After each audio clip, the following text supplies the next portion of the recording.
Hello, everyone, and welcome to the United Stand. I'm Joey Tabor. I'll be presenting tonight. How are you guys feeling today after that FA Cup disappointment, on my opinion? So we're gonna get into it. We have a nice panel tonight. We're gonna discuss that. We're gonna discuss a lot of things. We're gonna talk about tactics. We're gonna talk about our players' performances. Talk about the manager as usual, and we're gonna talk about Dimitri Payet. He's gonna be a hot topic, which is really splitting debate amongst United fans, amongst the neutrals. So we'll get into it. Callum, I'm going to come to you first. I mentioned I was disappointed in the opening. Are you happy, or are you more annoyed by today's result? Ooh, I think we've got to be annoyed in a certain respect. I mean, United should be beating West Ham at home. We've beaten them at home before. I think that if it's an FA Cup, you need to be up for the game. They didn't seem up for the game. It seemed boring. It seemed dull. In the first half, we had no shots on target. It kind of just summed up our season, really. I think that I'm 100% not happy with the result. The draw for the FA Cup is obviously on Monday, but we need to get through this. I mean, this is probably our best chance at a trophy this season. And going to the Boiling Ground, West Ham's hopes are going to be up. They're at home. They've got a home advantage, which we should have had today. But it didn't seem like that. We played like the away team at times.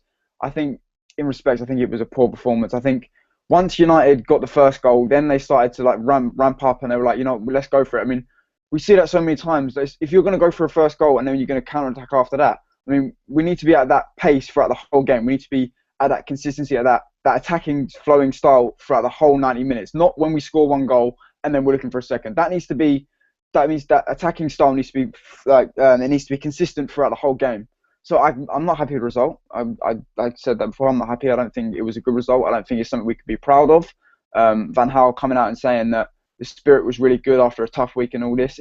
It doesn't matter about the spirit and all that. We need to be coming into these games, winning them, uh, literally walking out unscathed, and simple as that. It's not a good result. I don't think going to the Boiling Ground is good, but that's my feeling on it. I don't think it's a good result at all.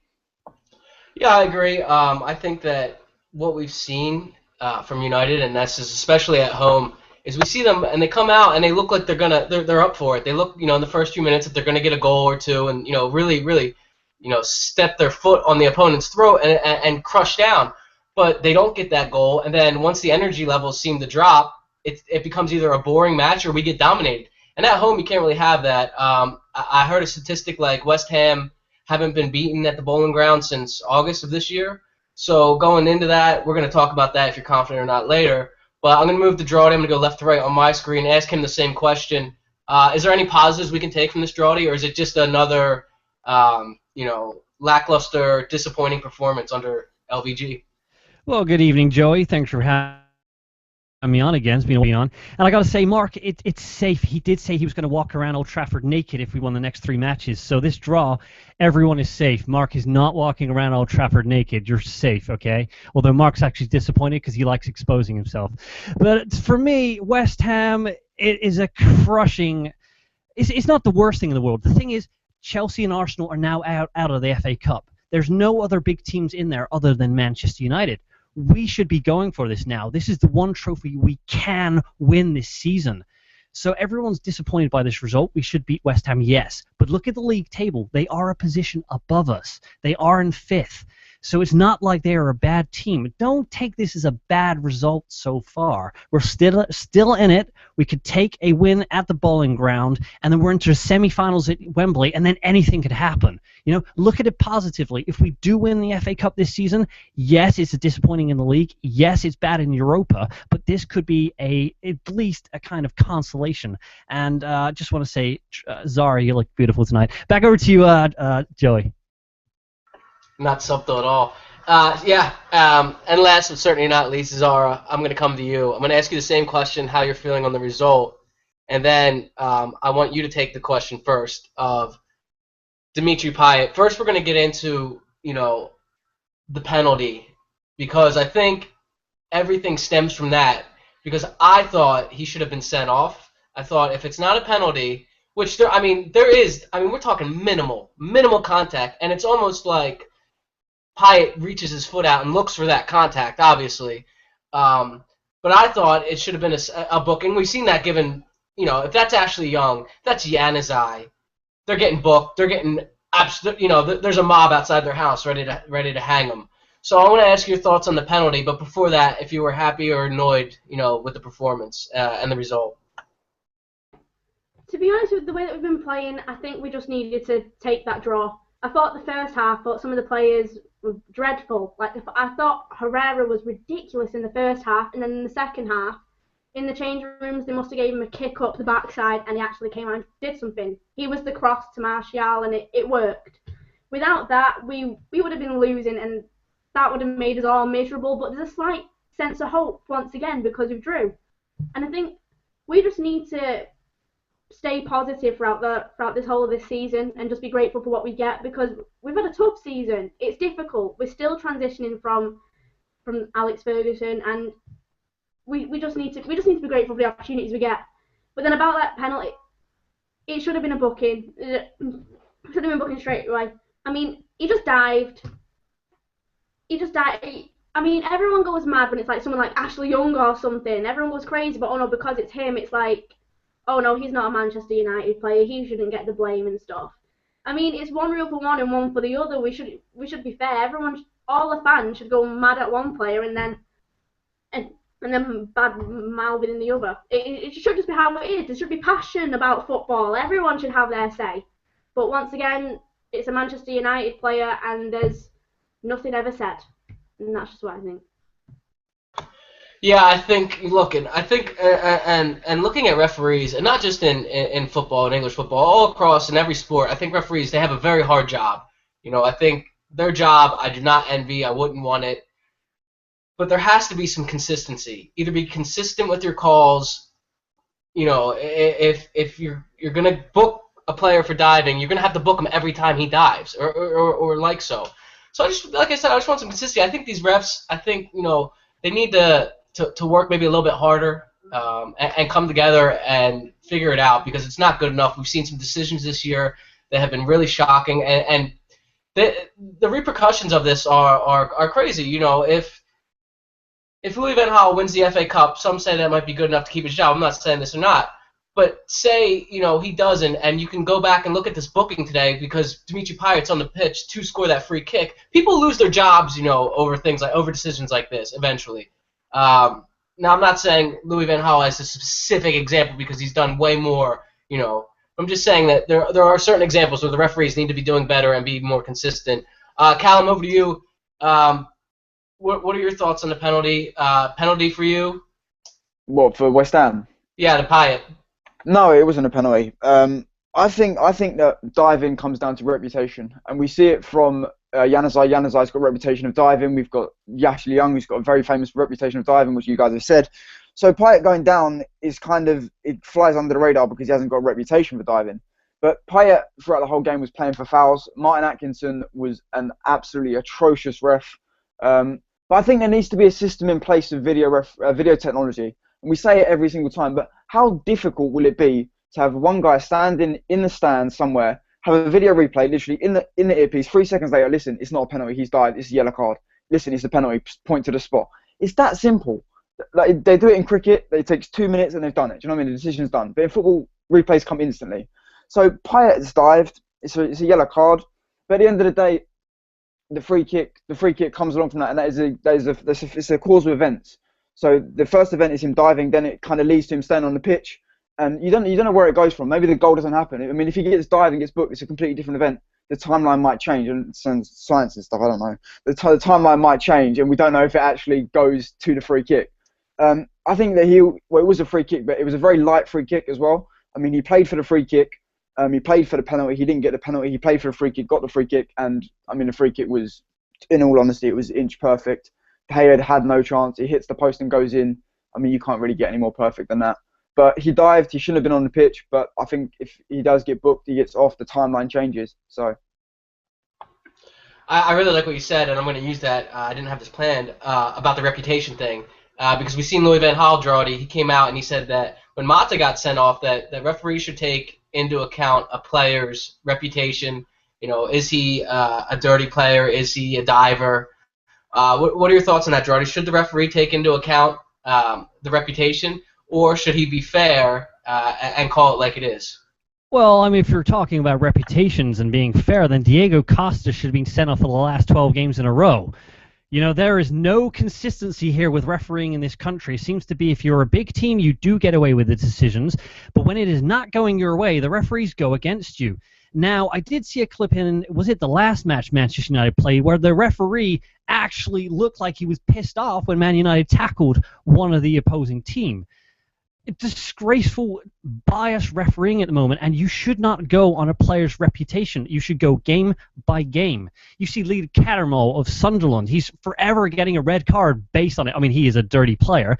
Fellaini, he should be sent off every match if he's going to go in with elbows all the time. He's got a reputation there, but the referees don't do it. There is no consistency. And until referees clean up their act, until we get video refereeing, it is not going to get any better. And I just think the FA really needs to look at what we're kind of doing in this country and maybe copy across the continent this kind of, there's less leniency here than there is, say, over in Spain or France or whatever. Zara, your eyes are sparkling, by the way. But, we really need to focus on, the game so far, and the referees just are not doing it. And it really, really winds me up when LVG comes out and starts making excuses. The players aren't helping themselves either. They need to perform, and Mata was an absolute disgrace the other night. 2 yellow cards, quick succession, but LVG did end up giving him, he basically threw him under their bus. I don't know, Joey. I don't have the answers. I don't think everyone does, but I mean, what do you think? Do you think the referees need to hone it in a bit? I don't know. I think that maybe you should take a bit of, I would agree that when you're looking at players, and you look at that today, now Pyatt doesn't have the reputation to be a diver, but that sure as hell looked like a dive to me, and I think you have to book it. I think no matter what. He was already going down in the box. You saw his momentum. That's another strange one. Is he was in on goal, so diving there makes it even more baffling. I don't know. Maybe it's because I'm of a different culture or a different country, but when I play, it takes a lot for me to go down. Like you have to pretty much tackle me, American football style, because Dimitri Payet, like I said, he's in. He's got a chance on goal. Yeah, but you not think as soon as they get into the penalty area, they've got that mindset that as soon as I cross that white line, I can go down here and I can get my team a penalty. They will literally ride every tackle they can until that white line and then go down. That seems to be the way in Europe at the moment. I've seen it at Celtic with Barcelona. I've seen it all over the place. Do you not think that referees need to stamp that out?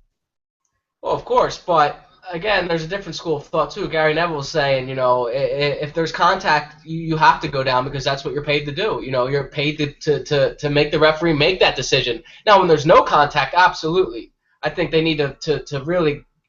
I would go back, after the game. The referees, they watch these games over and over. If there is a dive like that, you have to go back and fine, maybe even suspend, because you're ruining the game, in my opinion, with stuff like that, because it's pretty much cheating. You're trying to gain an unfair advantage.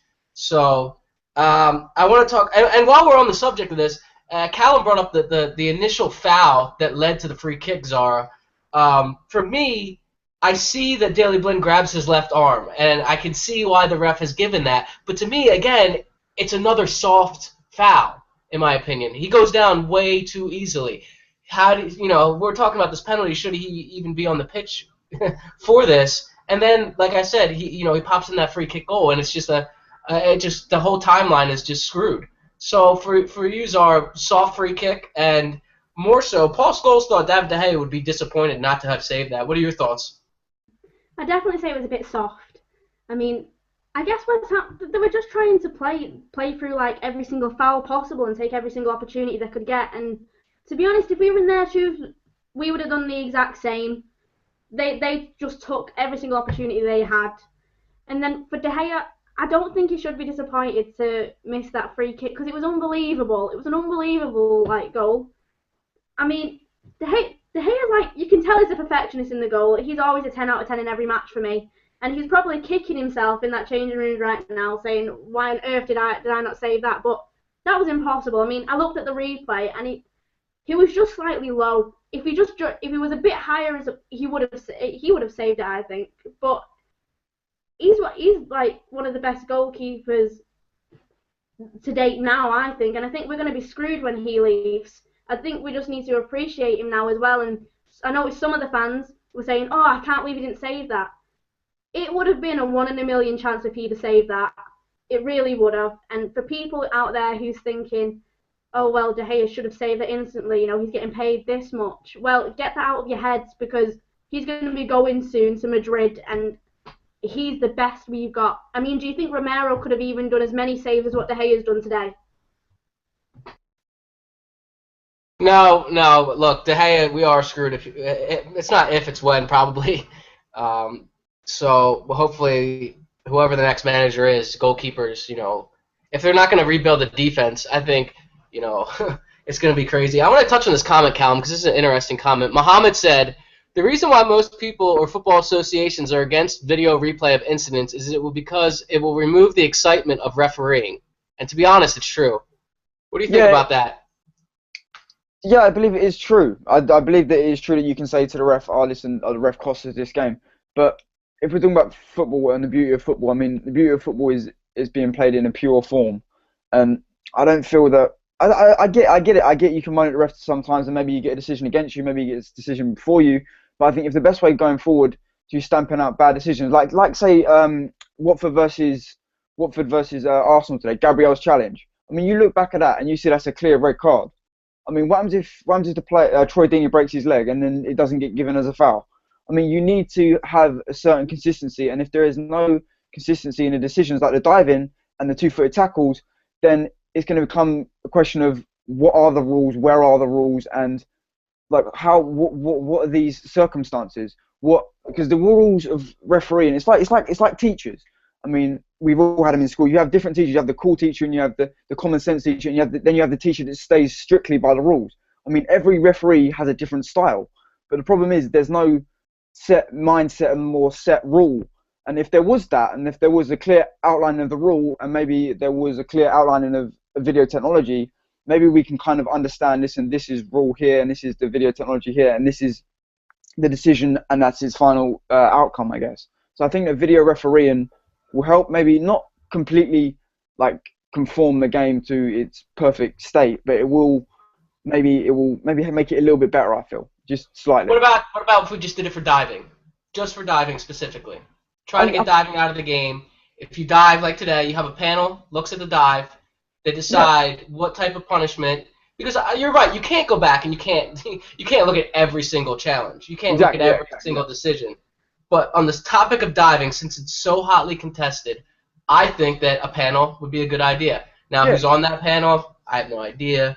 But yeah, I think we could agree on that. Yeah. I agree that you can't go back and check every single decision. No, yeah, agreed. But I do like your idea of, in American football, we have a challenge. You know, if we don't, you know, there's a crew on a team, and they look at the replay real quickly, and they get a challenge in. It takes a couple minutes. I understand it breaks up the play, but you know, you want to make sure you get these decisions right. Like I said, these cost players their job, these cost managers their job. I think a system like that wouldn't be a bad idea. You know, you get one challenge a game. It would have to be on, you know, something. It has to be serious. You can't be stopping the play for nothing serious. I think it's just something to look. I think that it can always be perfected, you know, or built upon. And I don't think that we should settle, you know, for crazy, stupid decisions that cost games and cost jobs. So we'll get away from the refereeing thing, because nobody wants to talk about referees. Nobody wants to talk about West Ham. I want to talk about Manchester United. We're all Manchester United supporters. And what I want to talk about first is the starting 11, Geraldy. Fellaini was included in the starting 11. Now, you know, I would say he splits opinion, but opinion's about 95-5 in terms of that. That high, really? I thought that was low. I thought 95 was low. You know, I wouldn't even give him 1% at the moment. But no, I'm giving him 5. That's why I thought that was a little too much. Do you think that LVG kind of got it wrong from the beginning today in terms of his starting 11? To be honest, our squad's kind of depleted at the moment, and I think LVG is clutching at straws. I think he already knows he's going, though, and I think he's just throwing out squads at the moment and just trying things. It's like with Rashford.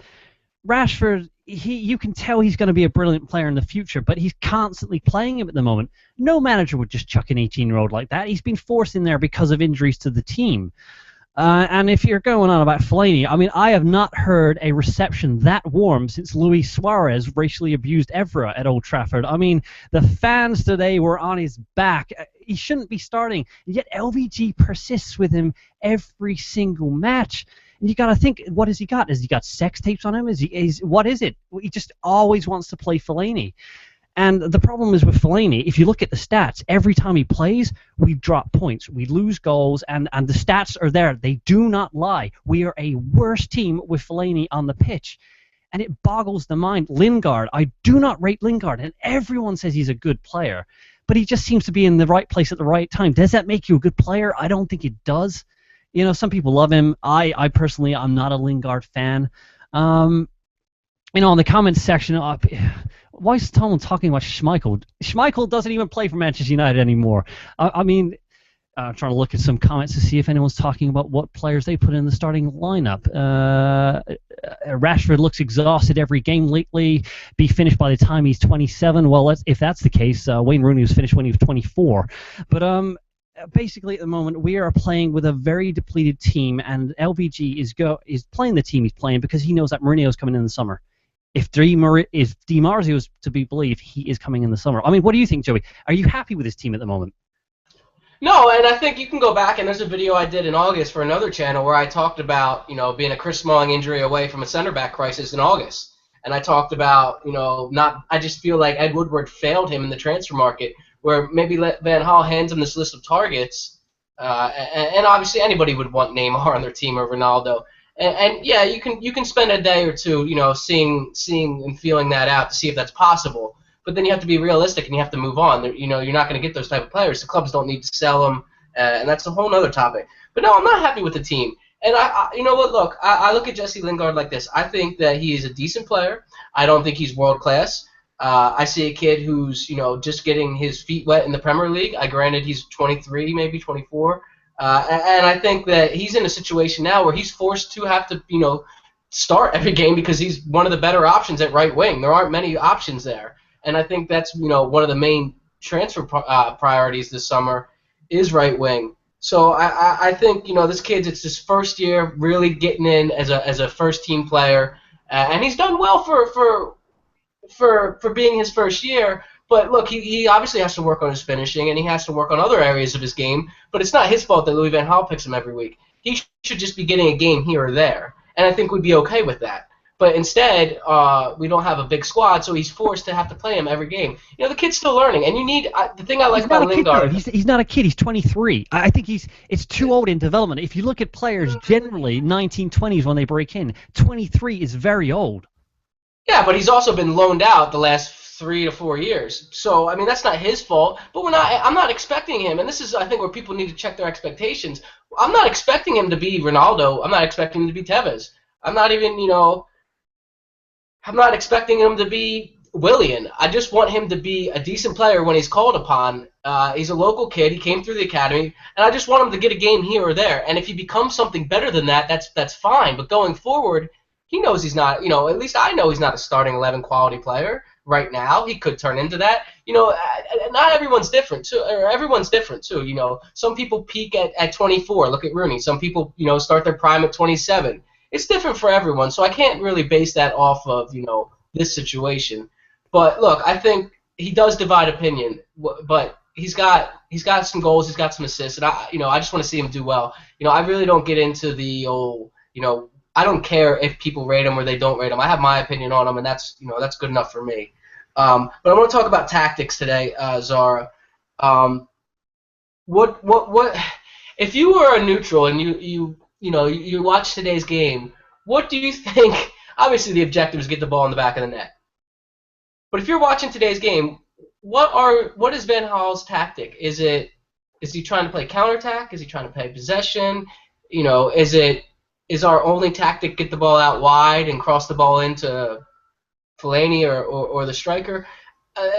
Can you explain maybe to someone who is a neutral or who has never watched football at all what Louis van Gaal was trying to do today?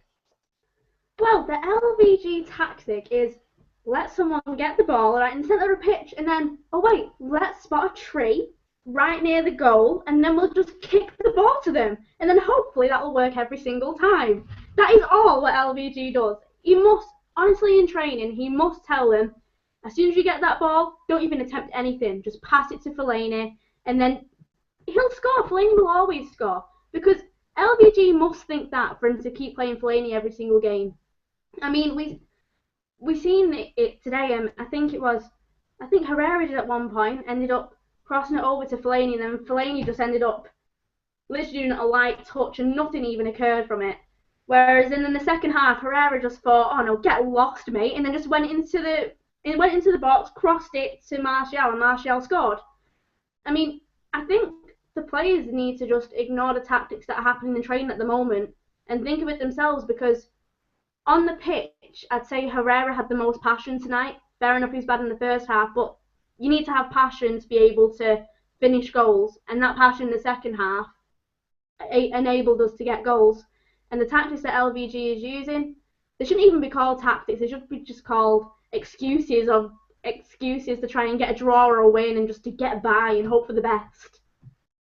Yeah, when I've watched them, more recently, it just seems like that it's get the ball out wide. You have it to try and create a 2-on-1 with the fullback and the winger on either side and cross the ball in. There's just not enough movement for me. There's just, they're too static in the final third. They're just standing still, not making runs, trying to create space for each other.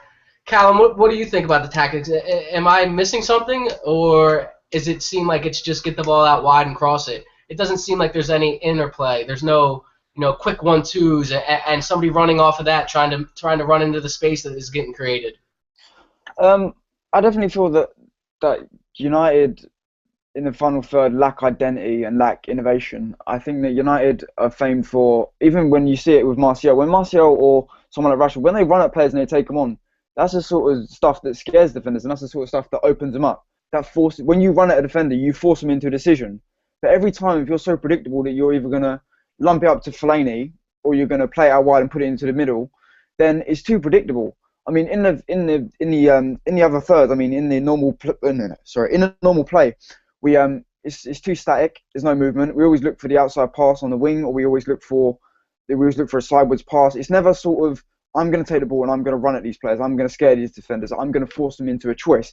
But under Van Gaal, and I think I saw this tweet today. I mean, Van Gaal, when Fellaini's on the pitch, he's like Tony Pulis with hair and a reputation. Do you know what I mean? There's simply no innovation. There's simply this over the top through ball, and there's always this.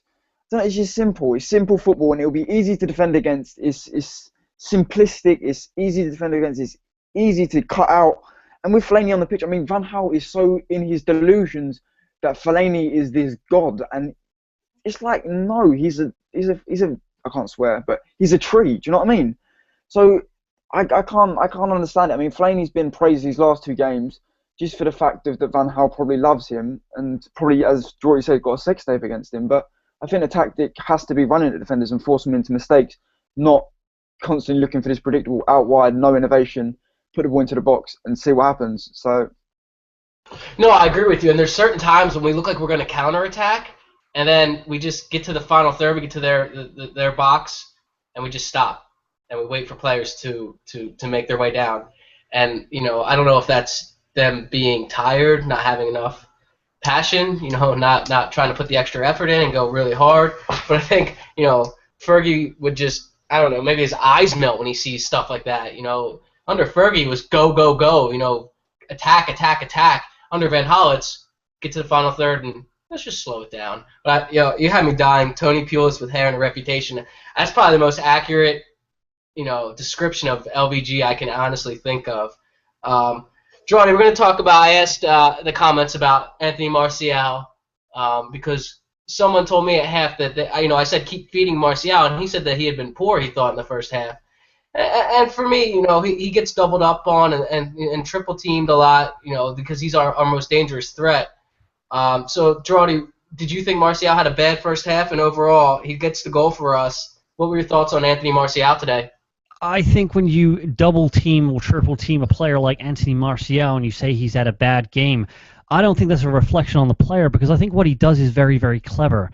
And he will learn that as he get older, like Lukaku is starting to do now. When you saw him yesterday against Chelsea, he was getting boxed in and then he just blasted out, and for his first goal, he just got there. Martial will learn to do that. He's only 20 at the moment, and I don't think you can start saying he's having bad games. He can be quiet. He can be shut out, but I don't think you can say he's actually playing badly. It's because he hasn't been given the freedom to do what he normally does, but he has to learn how to deal with that. So actually, this is all experience for Anthony Martial, and he can only get better at doing these kind of things. I mean, Van Gaal has pretty much crushed the life out of the squad. Any player who's come in hasn't performed that well. Anthony Martial this season has been the player who has performed pretty much on the boil all season. We cannot deny that. Our season has pretty much hinged on. If you take Martial out of that team, where are we this season? We're probably mid-table. We're struggling for points. We're struggling for creativity. Memphis isn't doing the job at the moment. He's doing it in fits and starts. LVG said he wanted this team to be horny. I can't even get it up at the moment. Viagra is not working for me. It is just goddamn awful right now, and it's just. Martial is the shining light, and I think that's all we can hope for, and he has been brilliant. And Zara, your eyebrows are perfect today. I just want to say that as well. But Martial is our best player. We need someone in over the summer. It can only get better from here. So, yeah, Martial, I'm not going to give him any criticism. Not from me, no. No, me neither. I thought, he was fantastic. Lynn Hall said Martial's being overused as he's consistently our best or one of our best players, including today. But he would sparkle more if he could be rested now and then. That's a great point. He is young, but you can't be playing this kid every. I mean, I can't remember the last time he was rested. I'm sure somebody will remind me in the comments. Disgruntled Blogger writes, Marshall learned how to understand LVG. We lost him from there. I think that's pretty funny, too. Hopefully he never learns English or Dutch, or LVG doesn't learn French, or we're screwed. And then he'll be infiltrated with the LVG philosophy. So going now, I want to touch on we're talking about Louis van Gaal in a minute, a little bit more, and Thursday's game. Zara, I'm going to come to you. What do you think United's chances are in the replay? I'm not going to ask if you're confident or not because I think we're all not feeling great about it. We're a little nervous, to be honest. So I'll ask you how you think we could fare at the Bowling Ground. I'd say we'd have to give it our best shot, really. It honestly depends on the lineup, because we've always struggled with the lineup that we bring on. We make too many changes, and then I was saying before in the comments to some people that we make too many changes in our lineup, and then the other issue is that we'll end up keeping players for so long, so that players won't even get a rest, so then they're at risk to injury, and they're tired during the game, so they can't give it 100%. And that's one thing we need to work on. I mean, for instance, Blin, for example, he's played so many games. LVG said he was going to give him a rest. He's still not got a rest now. He was there today, and you can physically see he's just getting exhausted. I'll bet next game he plays, he will get injured, and that'll be a serious struggle.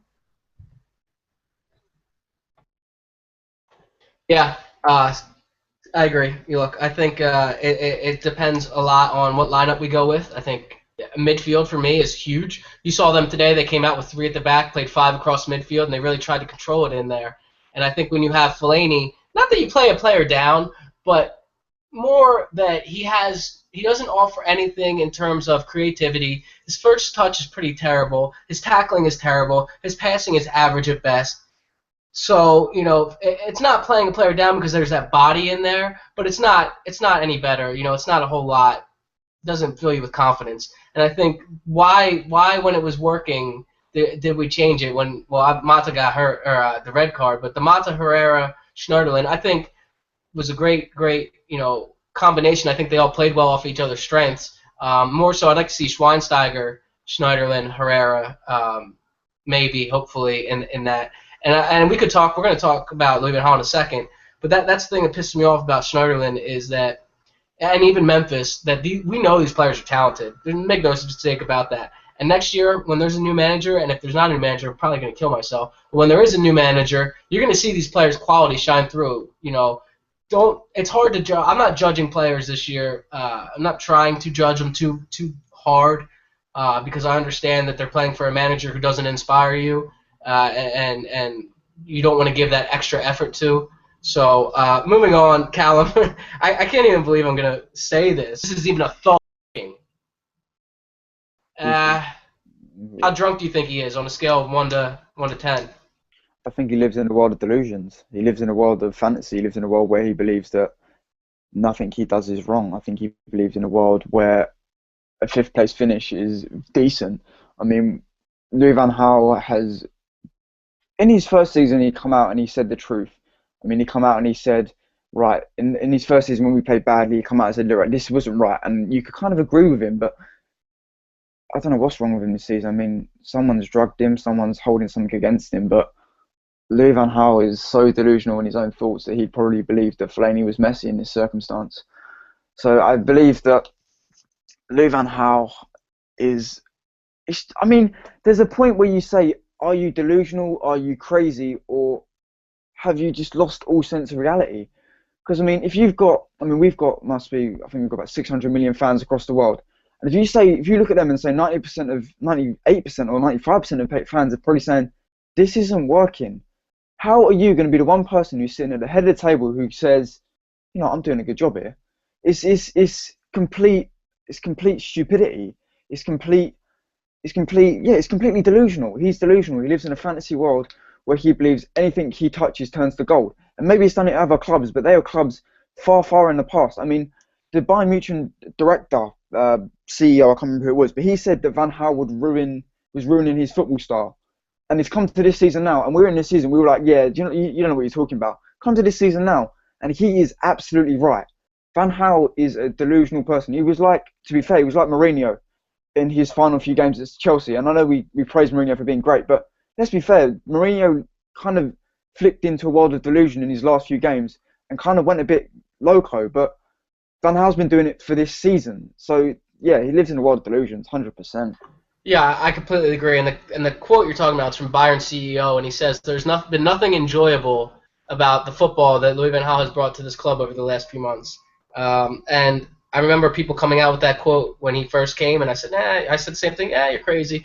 And even after the first year, I think that spring we thought, well, if this is what Man United can be, and we looked at his record against the top teams, he got us into the top 4. But I think there's a bigger lying issue at the club, and I think that issue is Ed Woodward. And I think he failed Louis van Gaal in the transfer window. I don't think there's any way in hell, and maybe Louis van Gaal comes out in the press and he has to say things like this, but there's no way in hell he wanted to come into this season, this thin. I would like to believe so. Gerardi, what do you think? You think that the overlying issue here is Ed Woodward and the way the club's being run, and the failure of the summer transfer window? Because it started so good, with Schneiderlin and Schweinsteiger, Darmian. They got, they were buys right before the team went on the summer tour, and then it kind of, that central defender never came, and that Martial came, but that world-class striker. I sound like fucking Arsenal fans, excuse me. That world-class striker that we need didn't come in.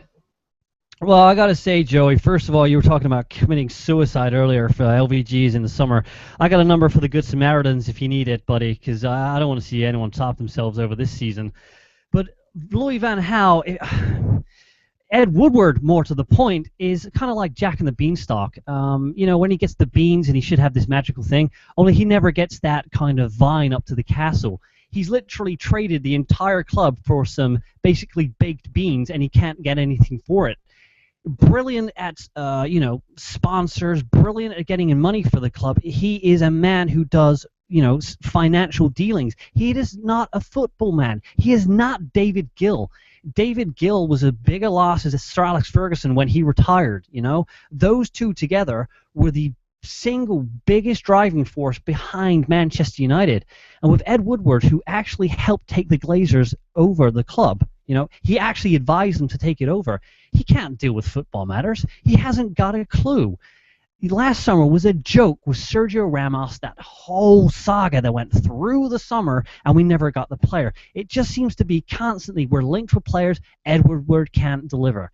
And back onto the point of, Louis van Gaal and his delusions, you've seen The Matrix. He's basically like Agent Smith. He wants to create a copy of himself onto every single player in his philosophy. He is living in a delusional dreamland. We've got a delusional manager and a helpless, apless CEO. That is a recipe for disaster.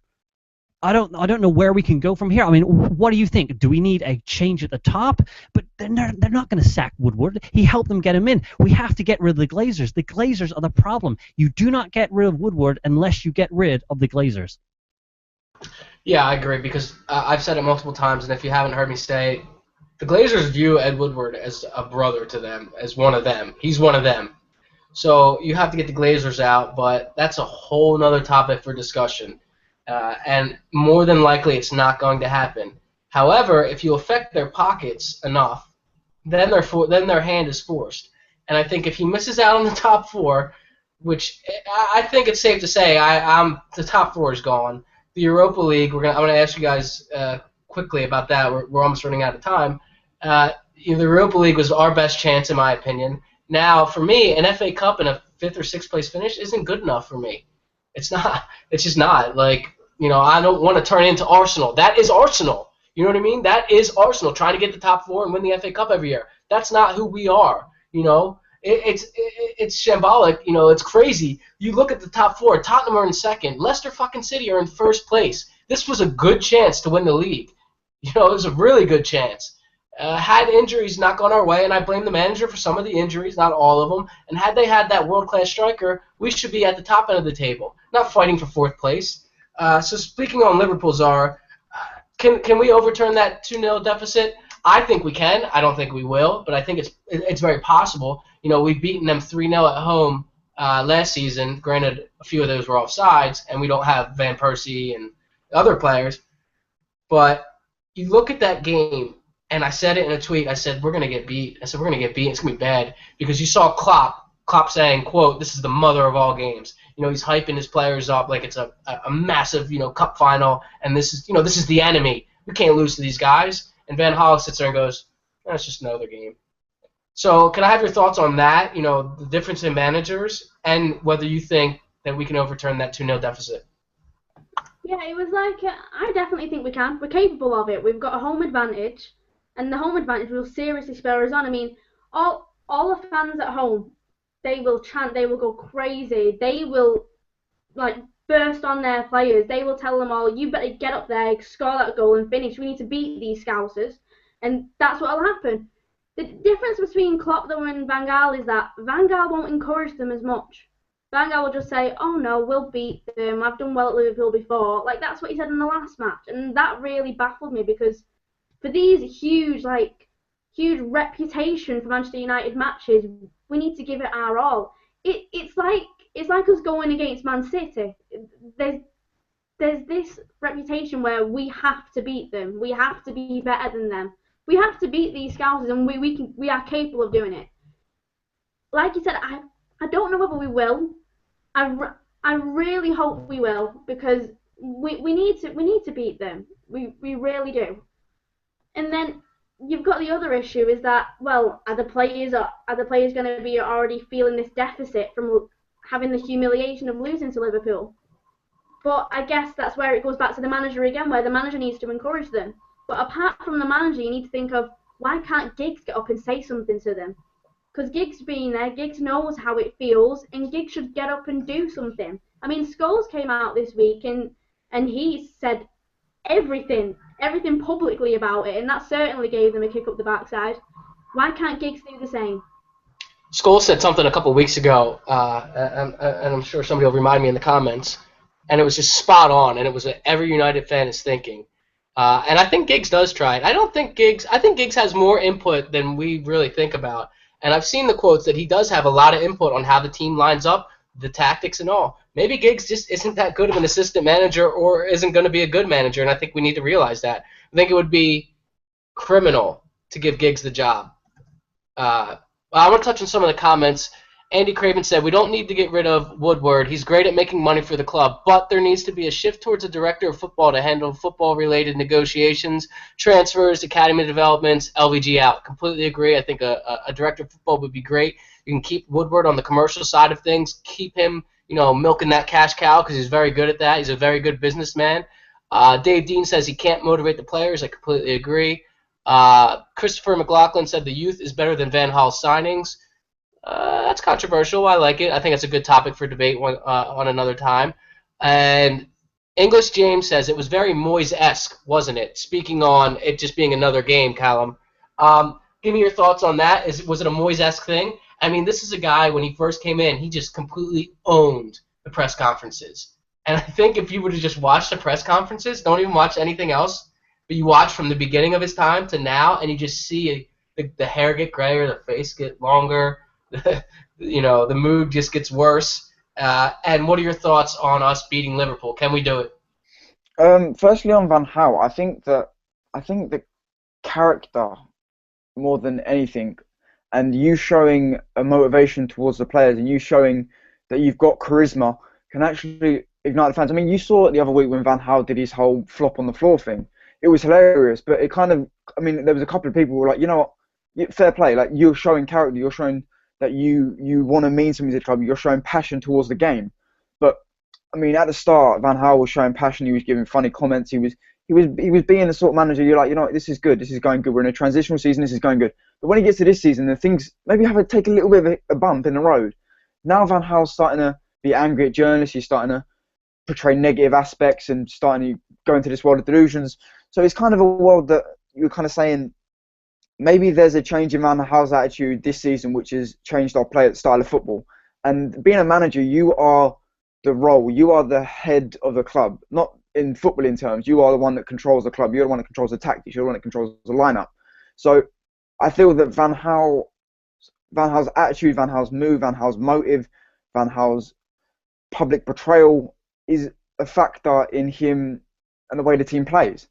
Going on to Liverpool, I heard this week. My dad, he said about this time last week, Man United, his first game, Man United played Barcelona in March 1984, I think it was.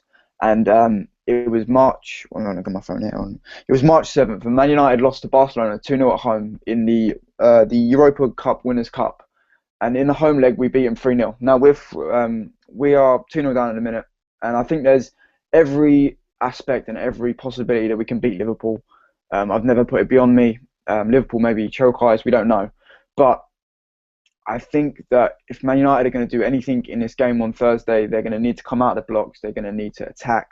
They're going to need to look for the first goal. Because, I mean, if we lose the first goal on Thursday, I mean, it's game over. It's simply me turning off the telly and say, you know what, I can't do it anymore. Because, I mean, as much as I want to say I hate this club, I hate Van Gaal, I still care. No matter how much we say we want Van Gaal out, no matter how much we say we hate the football, we're still going to sit through 90 minutes every week and watch it.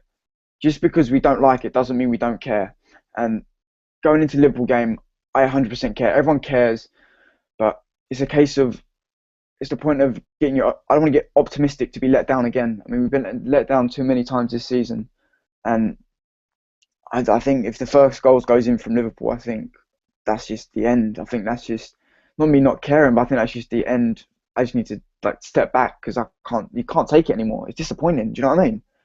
No, I know exactly what you mean. And I think had we lost today and then gone out of the Europa League on Thursday, it just would have been, crap piled on crap on piled on crap. I don't know when the replay is for the FA Cup, but yeah, I mean the possibility of going out, and I think there'll be a preview for that. I want to thank everyone for watching. The comment section was brilliant today. My panelists today were absolutely brilliant. I want to say that Thursday night, I want to see fight. I want to see us come out, and just go at them from the first minute.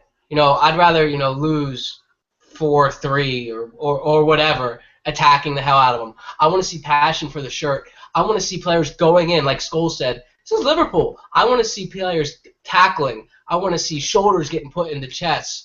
I want to see fight from this team. I don't care if you're going to fight for the manager. You don't have to do that. But you got to fight for the millions of fans, who spend their hard-earned money watching you, celebrating with you, crying when you lose, things like that. So I just want to see a bit of passion on Thursday, and I would be happy.